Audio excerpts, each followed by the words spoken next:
Tudo bem, pessoal? Aqui é Juliano de novo, do grupo Next Point of Care, e eu vou fazer um comentário sobre essa reflexão. Não foi uma pergunta, foi uma reflexão que eu coloquei na página hoje.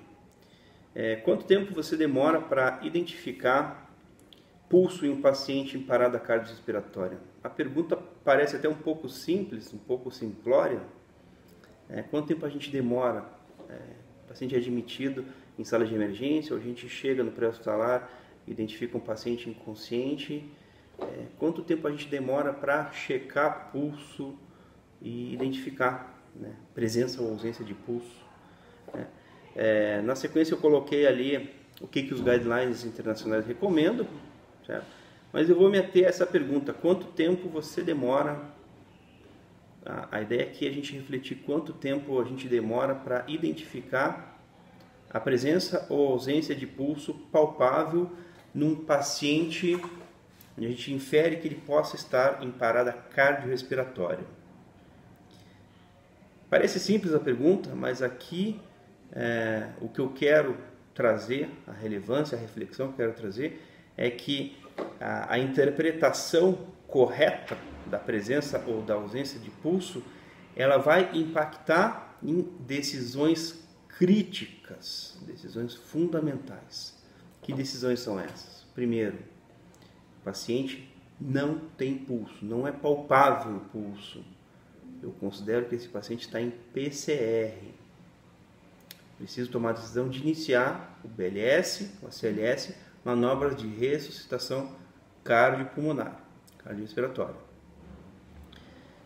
Se eu não identifico o pulso durante o intervalo de 10 segundos para checagem de ritmo e pulso, eu preciso continuar a reanimação neste paciente, até o momento em que eu sinta ou não o pulso, e identifique que o paciente tem pulso, considere isso então como um retorno da circulação, e a gente cai numa terceira decisão, que é, uma vez que eu identifiquei a presença de pulso, eu vou interromper as manobras de reanimação e vou iniciar cuidados pós-reanimação. Pois bem, a importância de identificar pulso corretamente, carotídeo, o que é recomendado, preconizado pelos guidelines, é para a tomada de decisão. O paciente está em parada cardíaca, inicio as manobras de reanimação. Durante a checagem de pulso, para identificar se o paciente teve ou não retorno da circulação. E, uma vez que eu identifico, iniciar as medidas pós-parada cardiorrespiratória. Muito bem. E qual a importância dessa tomada de decisão? Uma vez que eu identifico, vou para a identificação do pulso, a não identificação correta do pulso, esse atraso de identificar, leva ao atraso, pode levar ao atraso nas manobras de reanimação, nas compressões torácicas. Então, eu tenho um aumento do tempo de início de compressão torácica. Isso se associa com desfecho. Na medida que eu não consigo identificar a presença ou a ausência de pulso no paciente que eu estou reanimando em parada cardiorrespiratória, eu posso atrasar a retomada da compressão torácica. O que isso quer dizer? A gente para 10 segundos para checar ritmo e pulso, e nesses 10 segundos, se eu não conseguir aferir adequadamente, identificar adequadamente, a pessoa que vai voltar para reanimar esse paciente, as manobras de compressão torácica, esse tempo ele pode aumentar, levando então a um aumento do tempo sem fluxo, que tem impacto direto em desfecho. E a terceira consequência disso é que a não identificação do pulso num paciente que, nesse caso, tem pulso, é que a gente atrasa o início das medidas de pós-parada cardíaca. As medidas pós-parada cardíaca. Num paciente que tem pulso já e a gente segue reanimando. Muito bem. E o que a literatura recomenda? American Heart, European Council, o que eles recomendam? Que a gente use o método palpatório, preferencialmente em topografia de carótidas, para a identificação de pulso. Mas esse método palpatório, ele é um método de baixa acurácia. E a gente vai ver daqui a pouquinho por que ele é de baixa acurácia. A taxa de erro de palpação em paciente em choque ou parada cardíaca entre profissionais da área da saúde chega próximo a 47,4% em pesquisas de campo, em manequins, em pacientes saudáveis, em pacientes inconscientes. O tempo para checagem de pulso nesses mesmos trabalhos variam entre profissionais experientes e treinados de 3,5 a 4 segundos até 7 segundos, em manequins em pacientes saudáveis, podendo chegar a 30 segundos a 70 segundos, como há relatos, dados na literatura, pesquisas mostrando, em pacientes inconscientes. Então veja a margem aí de tempo sem fluxo, sem compressão torácica e sem fluxo, por essa dificuldade em a gente ter certeza se esse paciente teve ou não retorno da circulação. Muito bem, e por quê? Por que será que é tão difícil identificar corretamente a presença de pulso? A gente encosta na região topográfica e não consegue sentir a presença de pulso. Basicamente, algumas patologias que levam à parada cardiorrespiratória ou choque grave, elas cursam com baixo débito cardíaco. E aqui é uma informação importante porque um baixo débito cardíaco não necessariamente vai levar esse coração a parar. O baixo débito cardíaco pode acontecer num coração contrátil, num coração que contrai. E vocês vão ver um exemplo disso num videozinho que eu vou colocar no final dessa conversa.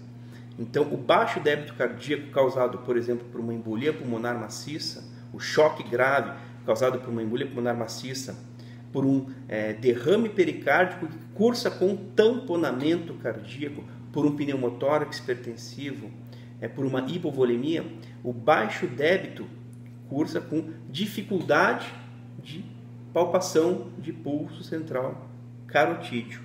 Okay? Tem um trabalho do Zen de 2018 com 137 pacientes. E aí eu dou um passo antes de entrar nesse trabalho e eu pergunto, e aí? O que a gente faz?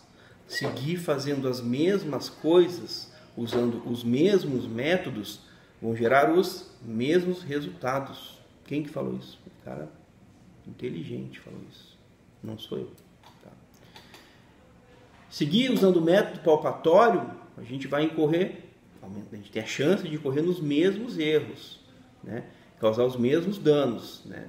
Uma compressão torácica num paciente que tem pulso pode, além de aumentar a possibilidade de fratura, regurgitação, aspiração, se esse paciente não estiver entubado, lesões tóraco-abdominais. Isso está bem documentado na literatura. Eu aqui trouxe para vocês um questionamento, uma reflexão, um desafio.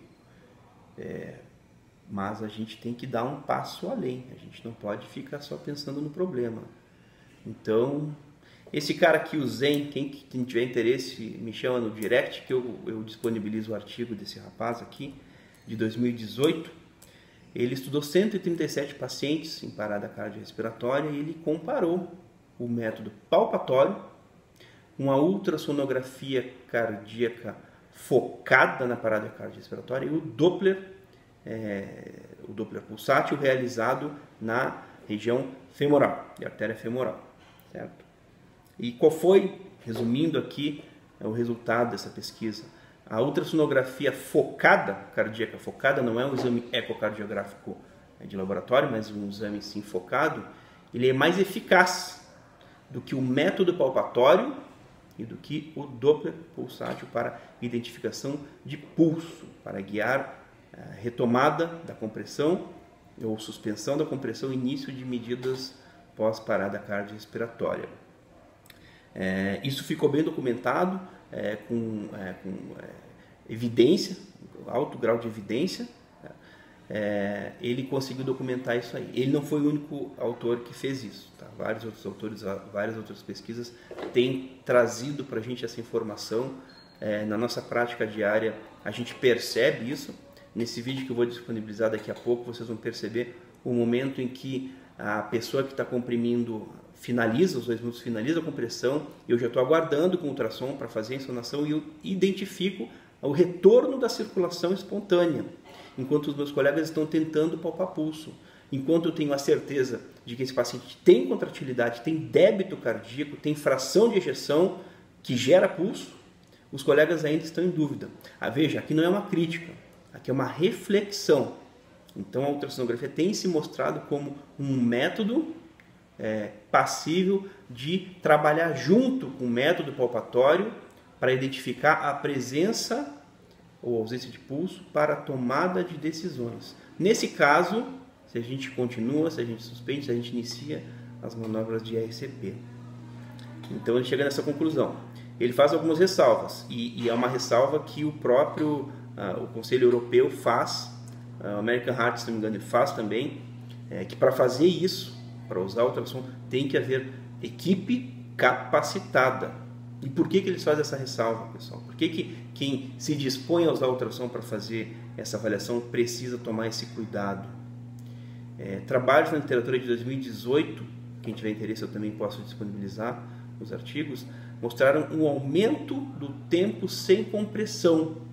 Um aumento do tempo sem compressão, dos 10 segundos, chegando a 21 segundos sem compressão. Por quê? Porque os colegas que estavam usando a ultrassonografia ficavam tentando fazer a janela para identificar alguma patologia, alguma normalidade e não retornava às manobras de compressão. Então, pode ser deletério o uso do ultrassom? Sim. Se a pessoa não souber fazer, é prejudicial para o paciente.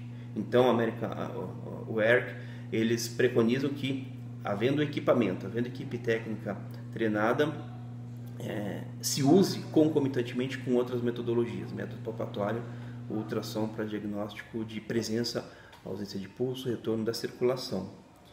Ok? Então, fica aqui essa reflexão para que vocês passem a prestar atenção nisso, para que haja a contagem verbal alta de 10 segundos para que a gente retome a reanimação e sempre que possível, com equipe técnica treinada, a gente use o ultrassom, desde que esteja disponível, para nos auxiliar, para dar mais segurança, confiabilidade e acurácia para a tomada de decisão crítica, que em última análise beneficia os nossos pacientes. Ok, pessoal? Se vocês gostaram dessa conversa, deem uma curtida, compartilhem. Eu agora na sequência vou disponibilizar o vídeo. Esse vídeo é um vídeo muito curto. Eu repito, onde nós estamos fazendo a compressão, as manobras de RCP de um paciente em parada cardiorrespiratória, e nós paramos no intervalo de 10 segundos para a checagem de pulso.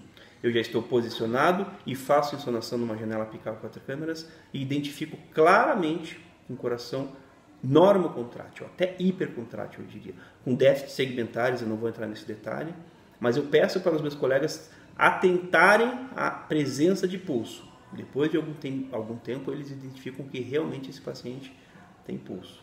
Ok, pessoal? Forte abraço e até a próxima reflexão Point of Care. Cara, vê se tem pulso. Vê se tem pulso que está contraindo aqui, ó. Vê se tem pulso. Está contraindo aqui.